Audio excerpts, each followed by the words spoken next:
Hello and hello and hello. Hello, guys. My name is Duranka. I am trustee of BrainBook, an academic neurosurgical trainee at at Birmingham in the West Midlands. And welcome to our latest episode of Talking Brain, a series where we talk to eminent people within the field of neuroscience or people who just love neuroscience in general to see how it can be demystified for the patients and the public.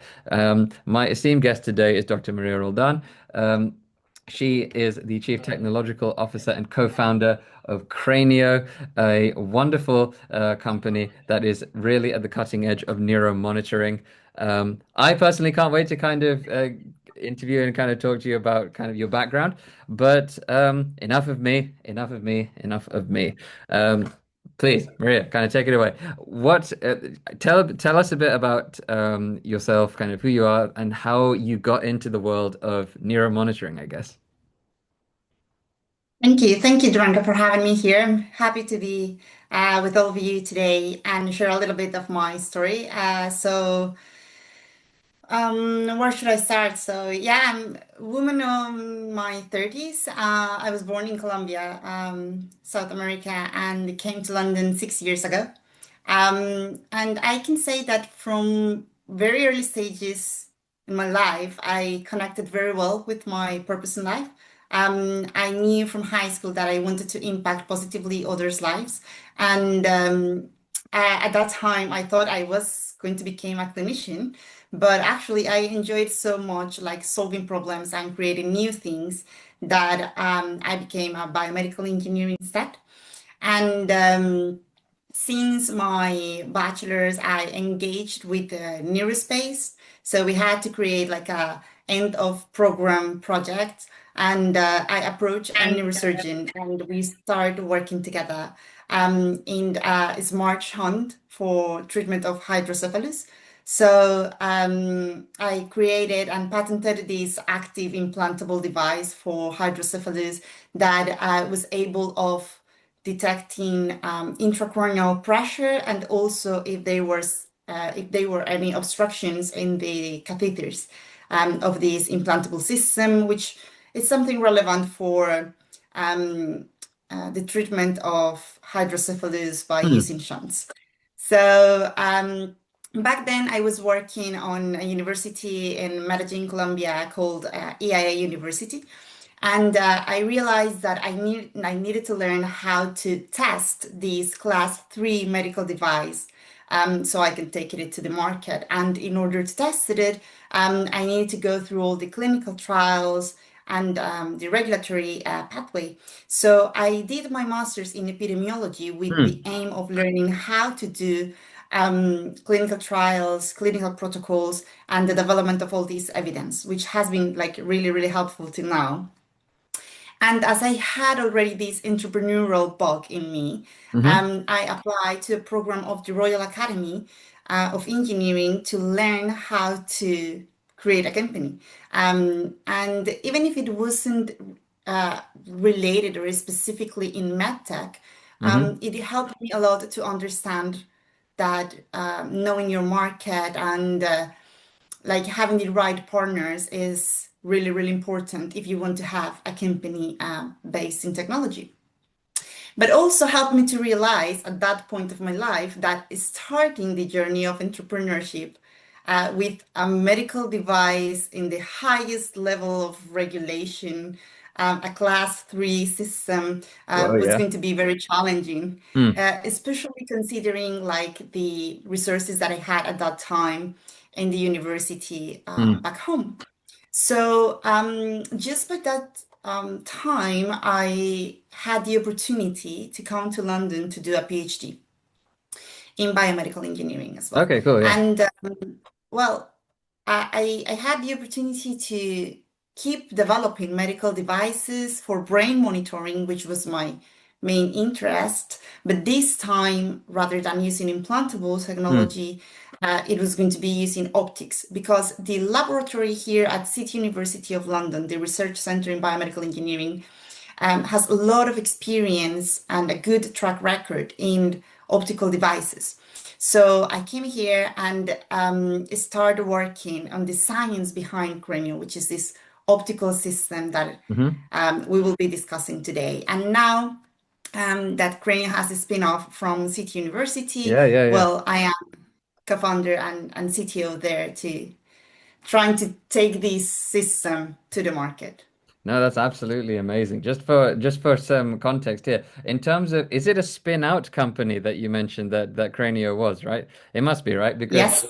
so effectively what's happened here is that Crainio has developed out of formal research that's being done out of St. George's University, so which is sort of tied with City University these days. And effectively what has um effectively what's the situation is that a spin-out company forms to sort of commercialize, as I understand it, the research and try and get the university kind of further investment and such as a result from and so actually make some benefit in terms of the research that they've actually been a part of. Is that pretty accurate in terms of how sort of Cranio came to be? Um, yeah, so well, what the scenario how it was is Mm, that I was finishing the PhD. We mm, have developed good part of the mm-hmm, science and the research behind the technology. mm-hmm, And we were looking for funding to take it further and to keep doing the trials that are needed for regulatory approval.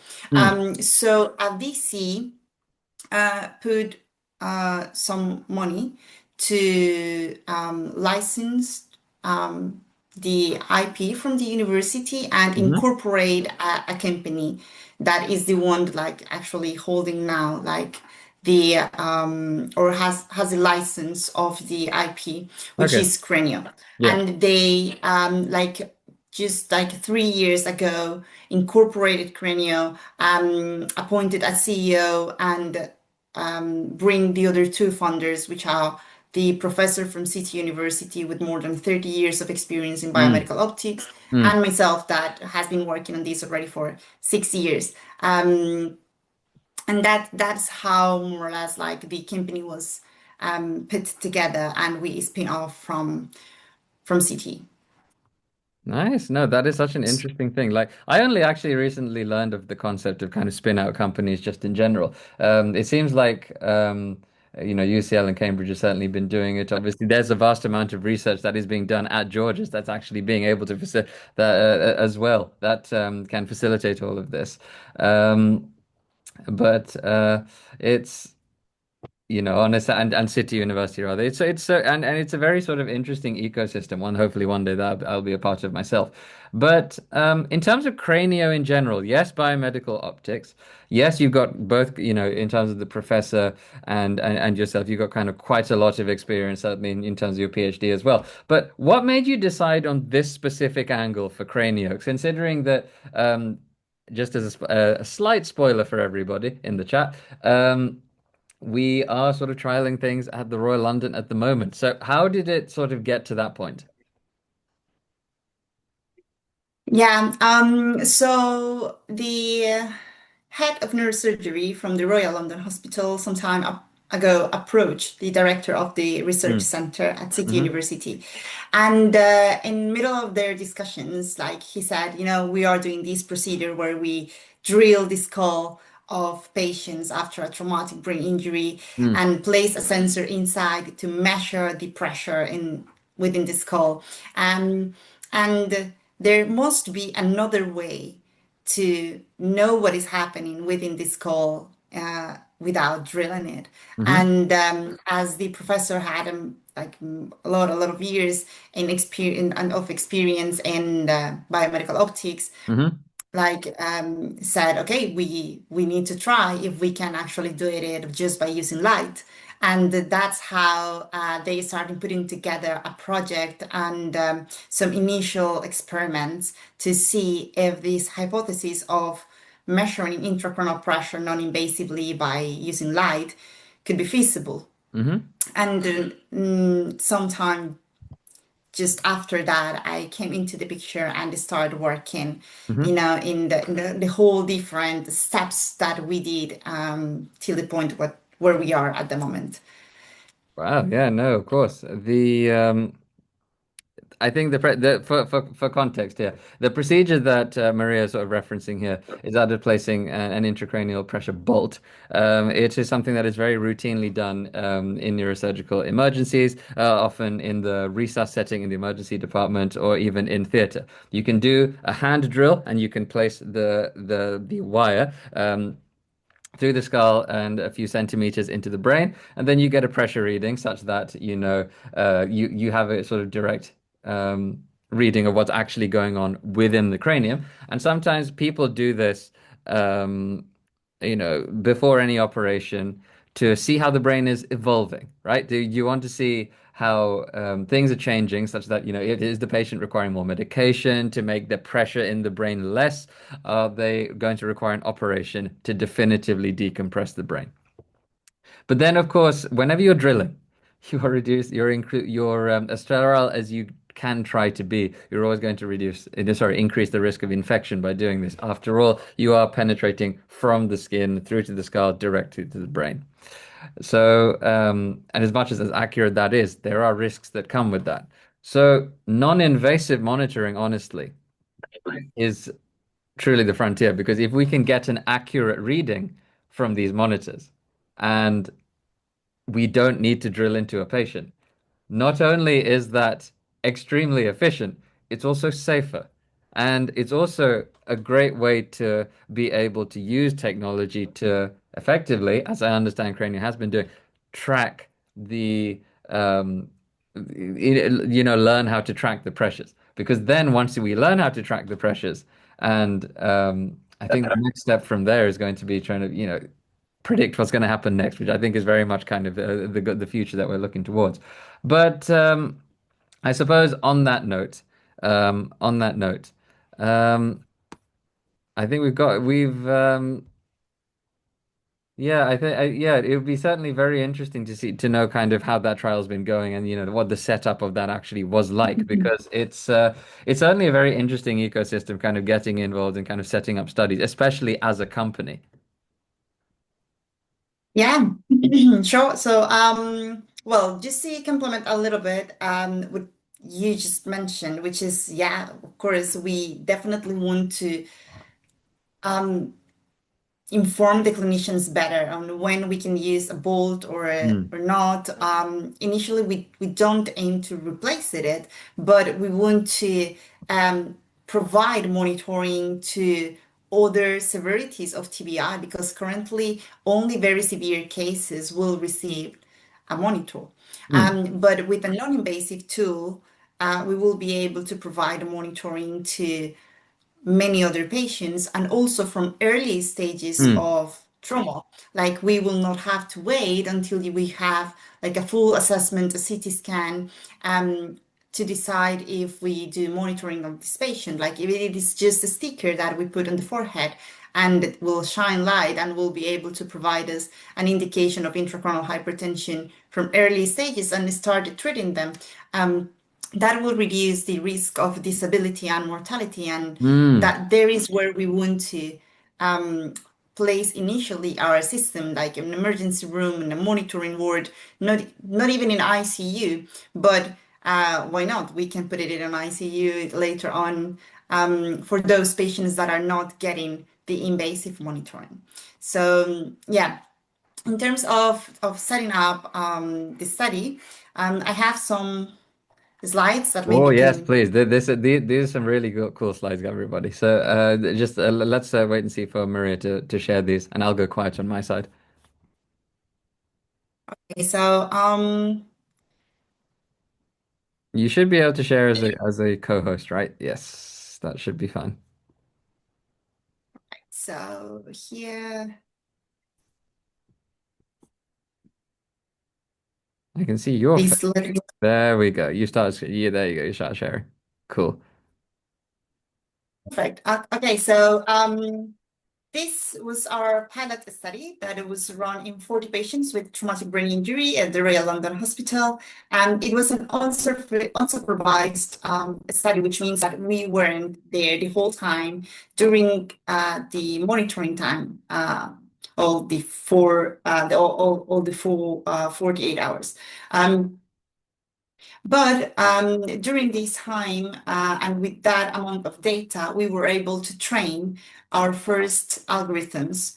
Um, Most of the data, as you can see in this histogram, is below 20 millimeters of mercury. Only 15% of our data was above 15 millimeters, 20 millimeters of mercury, which is the clinical threshold to start treating patients when there is intracoronal hypertension. But because of that, we decided to use a threshold of 15 millimeters of mercury that provide us with enough data to train our systems and see the accuracy of the model to detect values above that threshold with a sensitivity of almost 80% and a specificity of almost 90%. And well, you you might want to know like how are we doing this? So how are we training our algorithms to get like indications of intracoronal hypertension just by using light. So we are using near-infrared spectroscopy, which can penetrate the skull and reaches the arteries on the surface of the brain. And when the pressure goes up, um, the compliance, the volume, the blood flow, and many other parameters change within the skull. And that lead to changes in the morphology of the optical signal that we are collecting.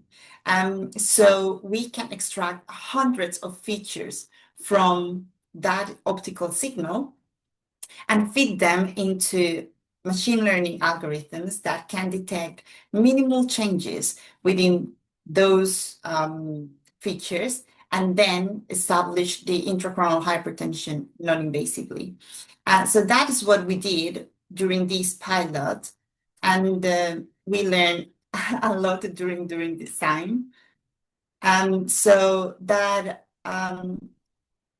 gave us enough information to develop our second prototype, which is the one we are seeing here in the forehead. It's a bigger sticker, but it has different optical components that were carefully selected after doing some Monte Carlo simulations. And also the whole acquisition system,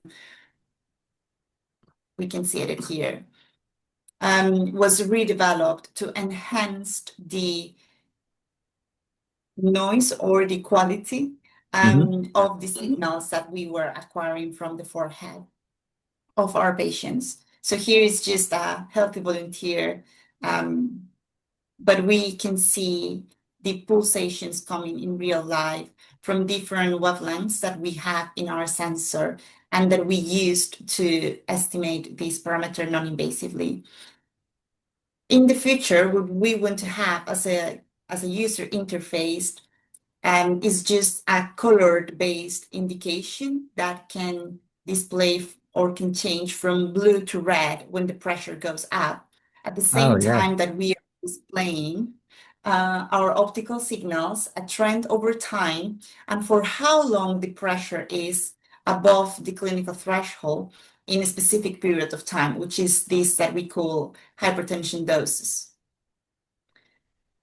That is genuinely so compelling, kind of just to kind of see the science in progress. I mean, in many ways, when people are hooked up to kind of typical ICP monitors in your ICU, whilst the data is being continuous, you could argue it's being continuously logged or something. In terms of what's actually relevant, your nursing staff are going to be looking at this, or periodically, right? Whereas the data with this is being effectively collected continuously, and so you're getting literally a constant idea of what the ICP waveform is doing, correct? So we don't collect the ICP waveform, we collect the optical waveform, and that is what we will be displaying. That's what I mean. So in But terms of translating, in terms of a translation, you're basically getting a consistent optical waveform, which can then be kind of equated to ICP. exactly correct. Yeah. That is exactly what we are doing. Not in millimeters of mercury as you see it on an invasive ICP monitor, but in terms of of high and low intracoronal pressure, like hypertensive or normotensive. That will be the case. But then I And guess, yeah, no, but actually, but I guess, so sorry to interrupt. It's just more the fact that if you're seeing this kind of continuous data, that means you're truly getting an idea of what's happening instead of just getting snapshots. Instead of basing your treatment on what might well be a snapshot, you're actually seeing the true pathophysiology, the true clinical course in action. That's amazing. Yeah, exactly. That is exactly what we want to provide, a continuous monitor that you can see if the treatment actually is helping, Mm, it is working, or if a patient in the emergency room that might be intoxicated or that has dementia and that Glasgow Coma scale like might not be so accurate in those cases. mm, Um, it's actually deteriorating, and you can see the trend. Of intracranial hypertension, definitely.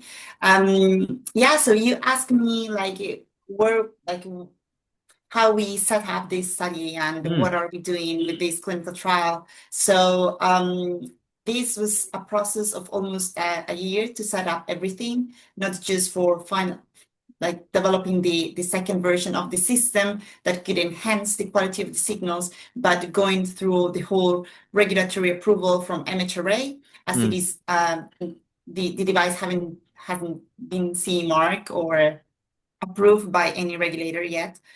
We are still developing all the evidence to make that happen. mm, So we got the ethics approval, the approval from the hospital as well, in this case, Bart's Trust. mm, And then we start recruiting our patients on April this year. And since then, like we have been doing the recruitment, but also doing some feature optimization. And by January next year, we hope we will have our preliminary model with at least 27 of this cohort of 54 patients in total that we want to collect by April 2026. And mm, it is a project funded by Innovate UK and in collaboration with the Royal London Hospital and with City University. So we have been doing things differently since the private previous pilot study, not just in terms of the device, but also we are checking the data per patient. We are checking the interventions, and I will explain that a little bit further because it is important that this time we are doing a supervised monitoring rather than unsupervised. And we are doing like an opportunistic approach to record the mm, data as well as subgroup analysis and have implemented like a stronger ML design. So for instance, here, in terms of the device, you can see that with our previous system, the pilot study, if you mm, can still see my screen, mm, can you confirm? So we were having so many movement artifacts and like moments where the signal got saturated. But now with the new system, around 97% of our data is That's such a viable and it's, huge jump. That is a huge jump. How yeah. did you manage that much of a jump? That's So that's we wild. did, yeah, we did a lot of like studies, mainly Monte Carlo simulations, to enhance the optical components Mm, of the sensor. The whole electronic system change. We are digitalizing the signals much sooner mm-hmm. and implemented like higher level electronics in order to get much better signals, which I think we are now seeing it in our current clinical trial. Yeah, absolutely. So yeah, something else that have helped a lot is the changes in the protocol because now we are there the whole time. We are monitoring the data next to the patients, and it is not 48 hours each patient; it's just 12 hours, Mm, but it's much better in terms of quality. And this is how we are recruiting the patients. We send these every week to the team of neurosurgery at the Royal London Hospital. And mm-hmm. our PI is the um, Professor Chris Uve, who also works at Barts. So Mm-hmm. he's there and help us with recruiting the patients. So if the patient have a traumatic brain injury, if they place a bolt as part of their regular treatment, and they are not receiving an EVD or a decompressive craniectomy, which are procedures you mentioned before as part of this patient's treatment. Mm. So we can go there and start, we get the consent and we start recording the data simultaneously from the invasive sensor and from our optical sensor. And that way we can keep training our algorithms and enhancing their accuracy. So just a couple of things that we have also like done to make our system better is trying to get as much as possible like data above 20 millimeters of mercury, Mm. because these patients are very well treated, like neurosurgeons, clinicians, everyone in the hospital is trying to keep the pressure low, which is great for the patients. Hmm. But for machine learning algorithms, it is important that you can have data in both groups, in normotensive and hypertensive. So we try to follow the patients and wait, let's say, as long as possible to start collecting data when the patient's pressure is going up, and trying to predict that it's going to happen is quite difficult. But still, that has helped us to increase the amount of data that we are collecting above the threshold Mm. to get better algorithms. As well, we are logging events. So, for instance, when the clinicians change the medication and they put noradrenaline in these patients, which is quite common.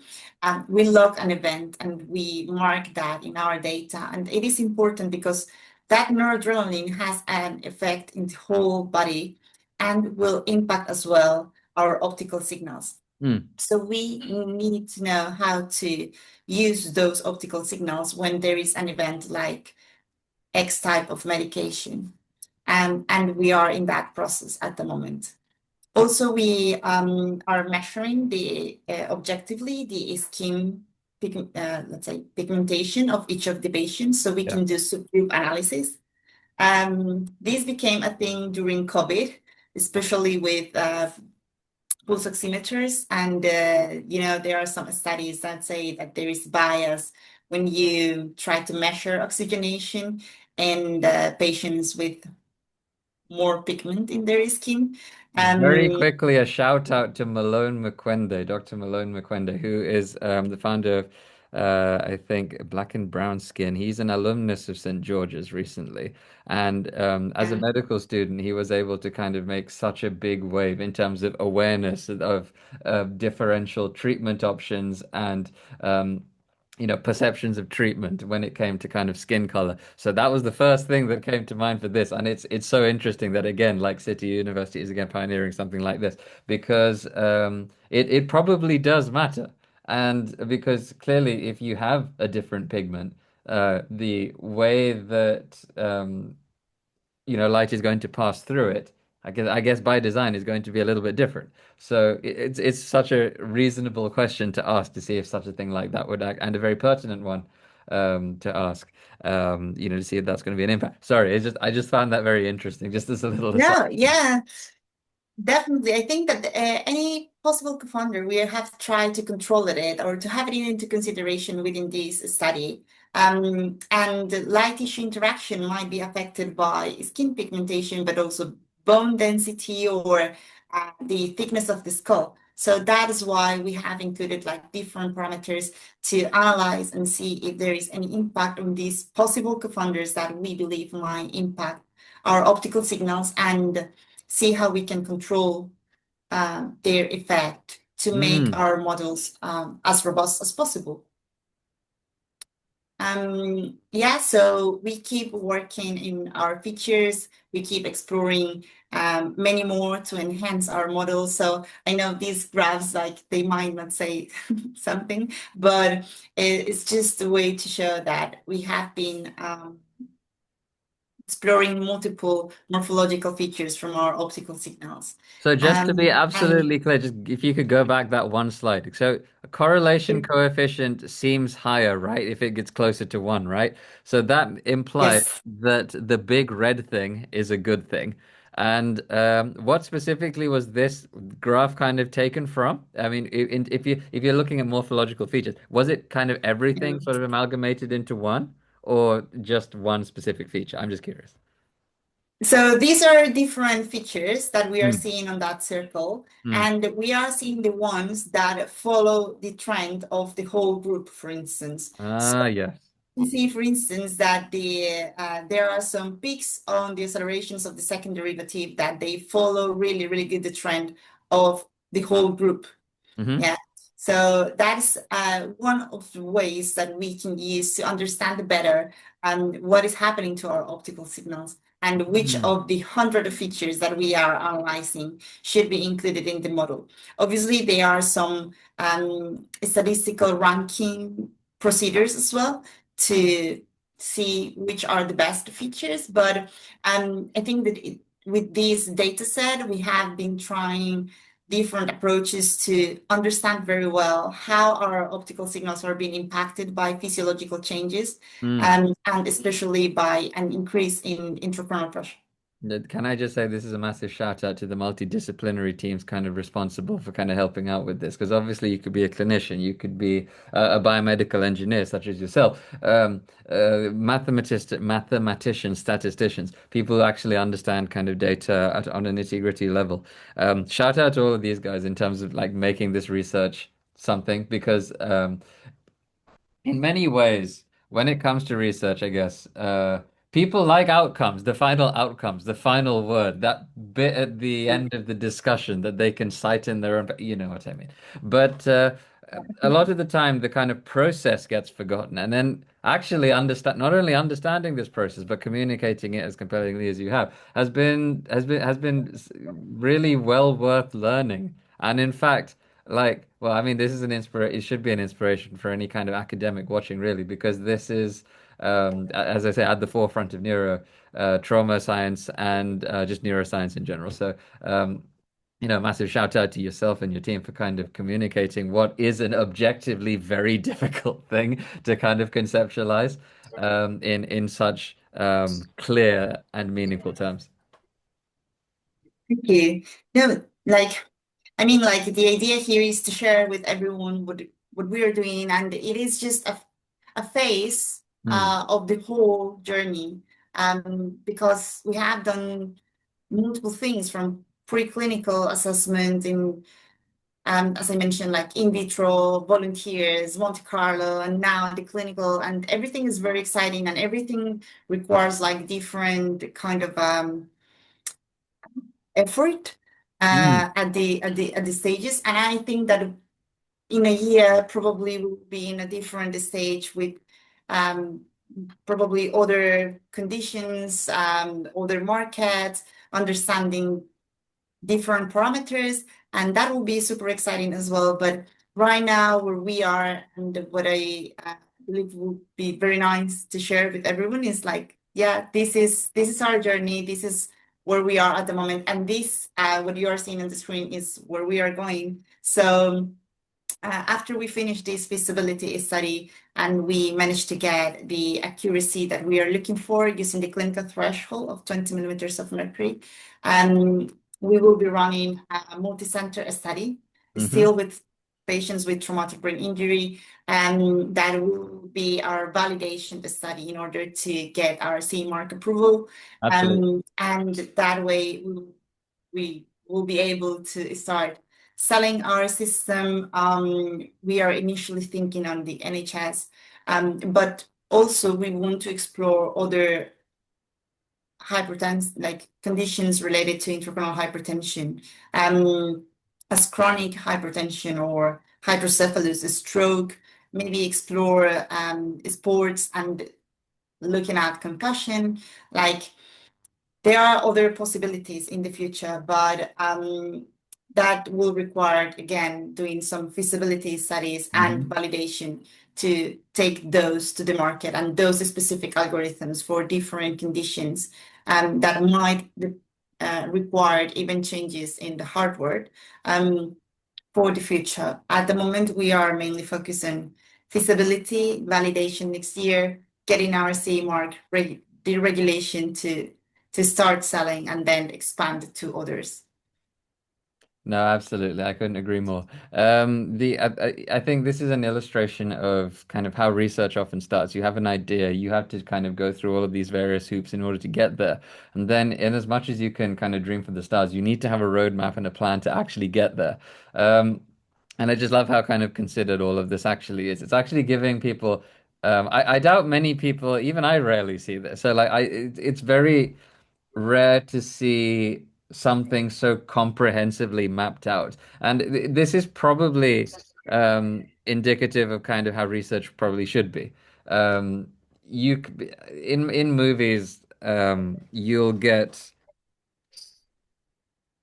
It's almost like I guess in terms of the progress, so much gets sort of erased by the fact that yeah, you need to come up with the most dramatic story, the most dramatic bits.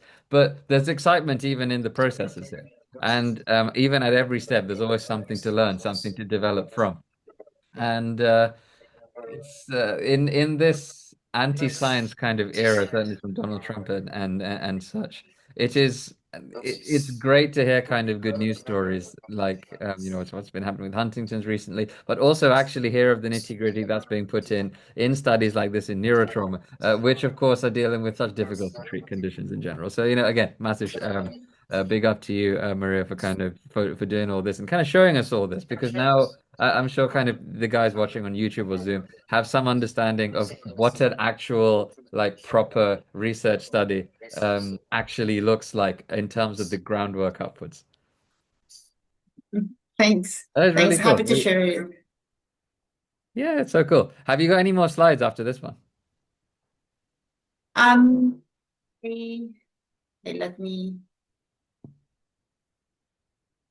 I had other things to share, but mostly from previous stages Hey, by all means, by of all the means, research. but by all means, show us, show us.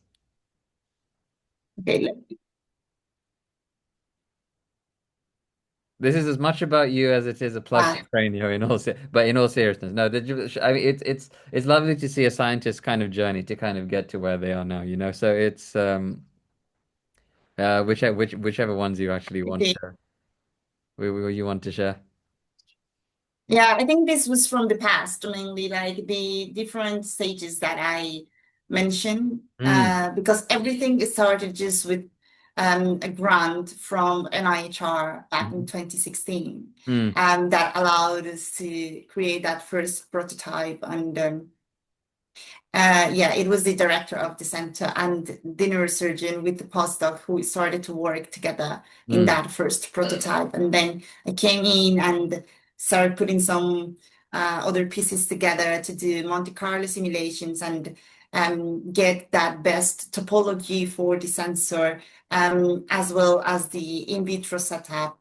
So if I take you, for instance, like this is like the behind the scenes of where we mm, are now, because it's like a lot of work that was done to actually understand what will be the best topology, geometry, components mm, to actually get the optical signals from the surface of the brain and these pulsatile optical signals, because nowadays there's already on the market optical devices to measure cerebral oxygenation, as the ones from the Invos, the Nido, the O3 from Massimo, different technologies.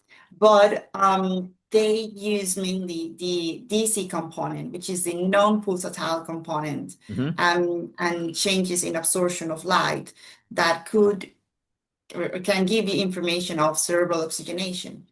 But in order to get the pulsatile component, which is a very, very small part of the arterial component, um, it is harder. mm, So that's when these simulations came in. And what you're seeing in the screen, yes, you can see like square A, B, C, D, E. It's just the separation between the light source and the detector. So we mm, tested different separations between the source and the detector, and we saw how deep the photons, these yellow dots, are just photons. So how deep they went into the tissue. So we have all our layers of tissues characterized optically from the scalp, the skull, the subarachnoid space, the gray matter. And with this research, we were able to see at which separation we were actually getting information from the gray matter and the surface of the brain.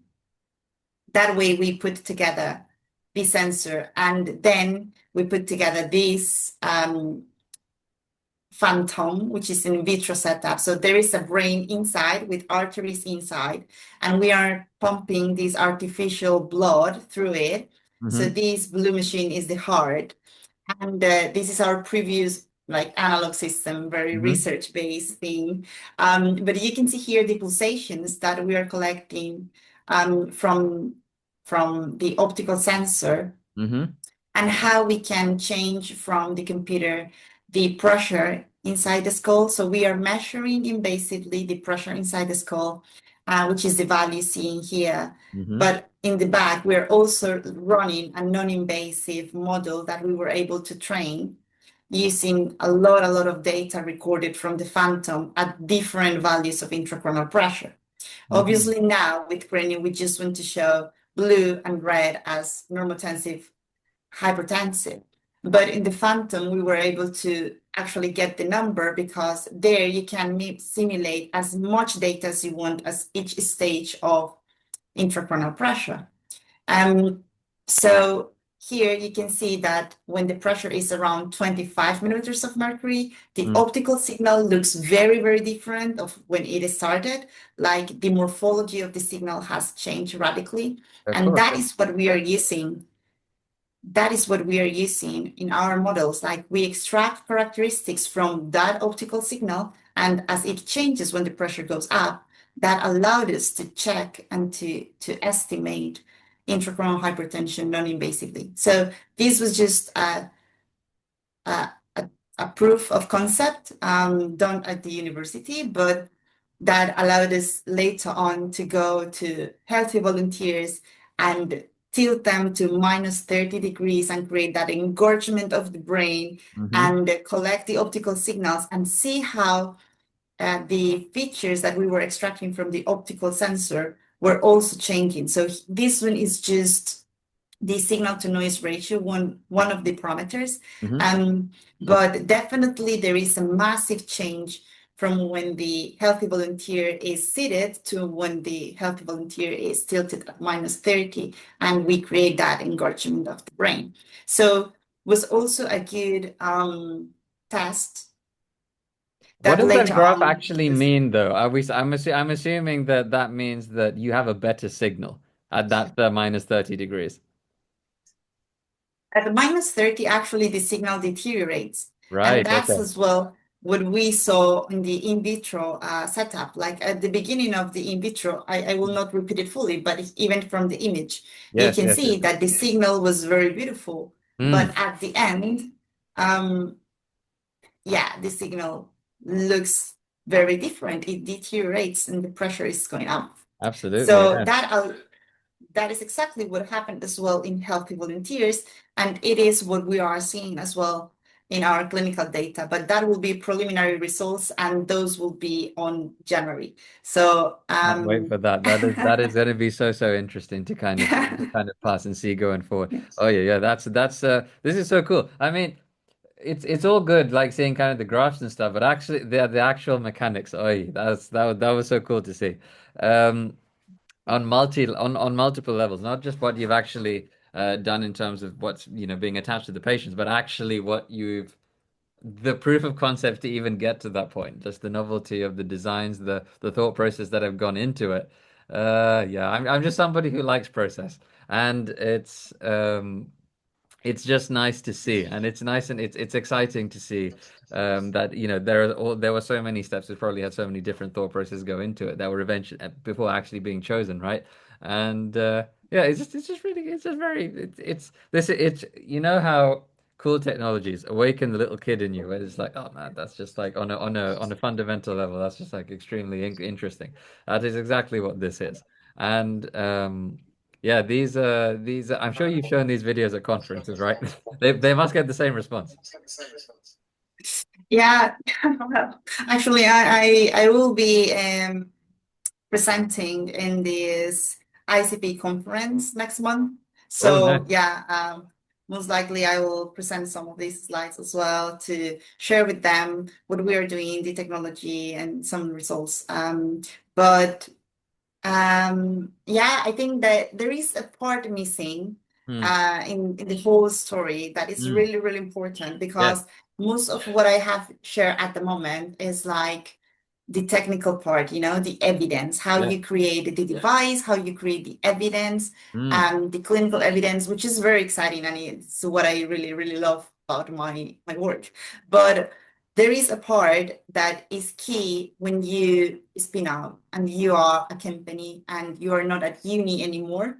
Hmm. Um, and it's creating the business. And you need to create that business case as well and understand very well the market, Hmm. understand if they are willing to buy it, if it's going to be helpful, useful, um, and You want to creating unshare the that screen, by the story. way, just out of curiosity, just unshare the screen, just Yeah, because I think for the viewers watching, it's sort of just one thing when people talk. But no, that's absolutely fine. Um, let me, oh, here, let me stop sharing this one. yes, There look, you go. Yeah, everyone can see our lovely perfect. faces. But no, in all seriousness, fine. So there's obviously, as a spin-out company, there is Mr. Capitalism that we need to kind of engage with as well. Yes, absolutely. What's that been like actually spinning this out as a company? Yes, absolutely. Well, what's that been like? Yeah, so I think that at the beginning, changing the chip from academia, because I have been engaged with academia for 10 years, like studying or doing research, but Hmm. and changing the chip to, corporate world and the way you have to play the game of the corporate is different. So Hmm. learning that has been interesting. And I think that someone or something that was really key on that process was at London Institute of Healthcare Engineering. So we engaged last year on their Venture Builder program. And I think it was eye-opening, like at least for me, coming from academia, helped me a lot to understand like everything that you need to put together for a medtech business, that it is not just the device or the evidence, which are very, very important, but to understand very well like all the other components on it, like having a good health economics argument. Like if you want to sell to the NHS, it is amazing that you're trying to decrease disability and mortality for trauma patients by doing early monitoring. That's great. But you also need to have a good health economics argument in order Hmm. to create your case, your business case. And it is important for them if they are going to buy your product. So understanding very well your market, understanding your users, creating like raising those requirements from your users, and that they say, yes, that is what we want to see on the screen. Like as you mentioned before, which was really, really good feedback for us. But um, yeah, there are so many other components like the how you protect your IP, how you put together a Hmm. company, like the cap table, and who is seated on the board, and like which are the roles of the different, people in the company, and who should be your next key hirings and things like that, that make you think like in the strategy of the company, and not just, yeah, the device needs to work, let's do the engineering, another electronic system, Hmm. and take it to the hospital. That is really important as well. But yeah, probably the message for those that want to create their company in medtech is like to see it as a whole, the whole business, not just the device. It is a key part, it is important, but there is much more than that. Oh, that is such good advice. That is extremely sage advice. I was actually going to ask you, like, what are the interactions with like different markets? 'Cause I know you've recently been to Japan and had some of these interactions, of course. But that is actually really, really sage advice. Like, even starting out in the research world, like I've started doing recently. Um, it's the business of kind of attracting funding becomes a whole big deal, and you need to cost everything. And even then, you're not necessarily guaranteed to get a successful grant application, right? But this is way past that stage. You've got like multiple successful grant applications, and you still need to kind of make a successful business case so that the NHS itself, obviously in a competitive kind of market economy, needs to actually buy your product. So, just even the thought processes about sort of, and a lot of people are thinking of making the jump from medicine to medtech in many ways, but I actually think relatively few people are designing their own stuff fresh. Many people are jumping into a different environment, but this is a design fresh kind of situation, and that's a very, very useful insight considering that. And I may as well ask you actually, what do you think the most challenging part of this entire process has been? I mean, obviously, there's the development side, and now you've moved to sort of to a company side almost, and you're still getting the academic side as you go. But throughout this whole process, what would you say the most challenging part has been? And I'll ask you the flip side of this afterwards. Yeah. Well, there are a couple of things that are very challenging. Like we are in a very highly regulated space. Mm, So that creates some challenges. Firstly, to understand it very well in order for you to create the right evidence to provide it to them and to get approval. So we are not there, but I believe we have done the homework of what we need to present so we can actually create the right evidence to present that. And later on, hopefully, they won't say, oh, but you didn't do this, so you need to repeat a study because the studies are very, very time consuming and expensive as well. So hopefully that will not happen. So making the homework of understanding very well the regulation. It's one of the challenges because it wasn't within my comfort zone. Like it's something quite new for me. Um, so get that on has the been phone to a challenging. lawyer or But something to talk through the legalese. But it's the but no the complexity of these things is often rather to lay people. It's just who don't see this, and even I guess for ourselves as academics, we don't always see this, and then you start seeing them, and you're just like, no, what? yeah, because like as a researcher, like I thought, okay, you create the system, you design a protocol, like get the approvals and collect the data. But I never thought, is it this data enough to get my regulatory approval? Like, did I design it properly so the regulator will say yes? Like, because it wasn't at that stage of getting to the market, and to get it to the market, I need regulatory approval. So I know I believe that now knowing it beforehand is very helpful because I can do the research on what they're going to ask me for Mm, before I even design the protocol. And that will be key for our validations. So mind reading, that yes. that that is one thing. The QMS part, like the quality management system, was also something that I learned from the London Institute of Healthcare Engineering, and now we are actually within their King's system, which has been like invaluable for us. Mm, Um, and yeah, other challenging part might be like play the politics of being incorporated and um being part of a board and making decisions like strategic decisions, like because this is your company at the end, so mhm. you're putting your name, your reputation, like your effort, your dreams, Yeah, absolutely. everything on it. So yeah, that is also something quite new for me, but I have enjoyed it a lot. I have grew up like in those areas like during the last years, so I have enjoyed it as well. I like a lot what we are doing and have that like mission, always motivation, even when Mhm. there are hard moments, because they are, of the impact we want to create on those patients, and that needs to be like always the goal that we remind ourselves in hard moments, like we are in love of that problem, like giving them an indication of intracranial pressure and save them from disability or mortality, more than from our solution. Like our solution is flexible, We can change things, we can modify things, we can bring new ideas, but we are in love of that, of solving that problem.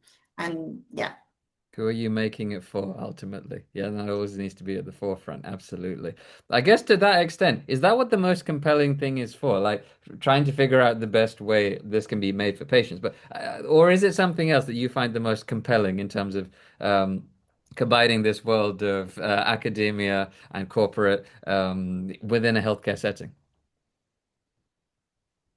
that's the most compelling part. Like getting all that experience Mm, from both worlds has been amazing. I really like it. I love to have my feet in both. Like I'm not fully disconnected from academia either. Like I still go to City University one time per week. Um, like I enjoy spending time with the students there, advise in some projects. Like hmm. that is good as well. Um, but I am enjoying a lot like the corporate part and thinking like this going to market and having that impact. Yes, that I like the experience of both. That has been very compelling. No, no, that is extremely cool. I mean, just in terms of what you're looking forward to, and thank you so much, Maria, for going through so much in terms of not only your own personal background in terms of getting here, but the background of Crainio, the work that you've been doing from your PhD onwards to actually take this ultimately to market. Obviously, you had your trip to Japan recently, I think, where you were able to meet other members of industry. Um, with that in mind, and considering that's where this project is taking you, what is effectively internationally. What are you yourself most looking forward to in terms of Cranio's future, or indeed your own personal future as a scientist, but also a businesswoman? Um, um, well, I think that yeah, my motivation all the time is making it happen. Like I really, really want to see this next to the patient's bedside. Like that is the dream. If it is here in the UK, amazing. But if we can actually do it in other countries and at some point take it to my home country, Colombia, and make an impact there. That is part of the dream. Like I will really love to take something back to my country at some point, give them something back. So yes, One of the that's part of what the future could bring. When this like gets all the approvals and everything else. And I believe like as I said, like if this is not the solution at some point, like we are still like going through all the phases. But if it is not this one, I'm still in love of the problem, and I know that more things will come up. And I have learned like a couple of things that will be very helpful to make that dream happen. With this, with another solution, with different device, this company or another, but at the end, the dream is yes, creating that impact on patients here internationally, back home. That's part of what I'm looking for. I think in many ways people forget the kind of personal impact of kind of research, and obviously, and also the importance of having a personal stake, because you could be kind of unbiased, impartial, or however you want to play it, but there's so much passion that you have for this, Maria. This much is very, very obvious, and I think certainly. Because I think the one of the best examples of this is the WHO 2021 classifications of brain tumors. As I understand it, like you can only even diagnose some of these tumors with technology that's available in certain countries only. Like it's not an equitable thing. It's something that's good for the textbook, perhaps, but it's not something that everyone can have applied to. Whereas this thing can be is has that universal factor, I think. And everyone who has a traumatic brain injury, right? Everyone can have a sticker attached to their head. So long as they have a head, they can have a sticker attached to it. But if we're reducing this to something a little bit crude, but forgive me for that. But evidently as well, this hopefully is an equitable solution. And ultimately, if the market prices get driven down and such, and you can kind of distribute this internationally, um, then so many people can benefit from the same benefits that a small cohort might. And that's a very honorable goal. Not just a very honorable goal, but it's a very personal one. I think many people often forget in their pursuit of numbers or pursuit of something high-minded and as an idea. But sometimes people do forget the people, and you can't really. You have to always put them. They need to, if not first, at least join first with along with the problem. And I really love how you've managed to do that with Crainio in terms of your own life, kind of getting here, but also in terms of what you'd like to do. And I can certainly see how that drives you, the sheer passion that kind of has kind of led you to this point. And obviously, power to you. It's absolutely amazing to see. And I think we've more or less reached time actually with all of that. So we've come up to 7 o'clock. So I thank you very, very much, Maria, for this amazing hour of conversation. We've covered so much, not only your background, but the hard science. It's actually so compelling talking the hard science with you as well, because not only as someone who has a vested interest in pneumotrauma research like me, but uh, just in general, because this is the backstage stuff that people sometimes often don't see, and yet it can still form as compelling a narrative, even though, as you say, the forefront has to be patients first. It's been an absolute pleasure. Um, is there Thank you. anything else you specifically want to add that you think I might have missed? No, I really want to thank you for having me here and share like this experience. Like if anyone wants to know a little bit more about Crainio, we have a website, www.crainio.com, or you can find me in LinkedIn as well, Maria Roldan Restrepo, and we'll be happy of like having conversations and connect with others. Yes, absolutely. We'll put some of these links in the YouTube live link once it eventually becomes like an actual video. But obviously, like, thank you guys who've kind of continued to watch our stream. I really appreciate every kind of person who's been able to kind of join in. Um, and There's some very funny comments actually in the chat. But it's in all seriousness. This has been a wonderful conversation. It's been not only compelling from a scientific perspective, but it's been compelling from a personal perspective. See how you got here and to see what's driving you forward. I think a lot of scientists should can learn something from this. Not just people who want to strike out into medtech as you have, but who want to do the good thing and do it well. And on that note, thank you so much, Maria. It's been an absolute privilege. This is us signing off from Talking Brain, our webinar series here at BrainBook. Feel free to check us out on our YouTube channel, our Instagram, at BrainBook underscore. Or just reach out to us on LinkedIn as well. I mean, if you want us to put into, if you have any other questions, feel free to ask, and we can pass them on to Maria, and I'm sure that she'll be more than happy to answer. Um, and as I say, thank you so much. We will see you at the next webinar. And once again, thank you so much, Maria. I really cannot thank you enough.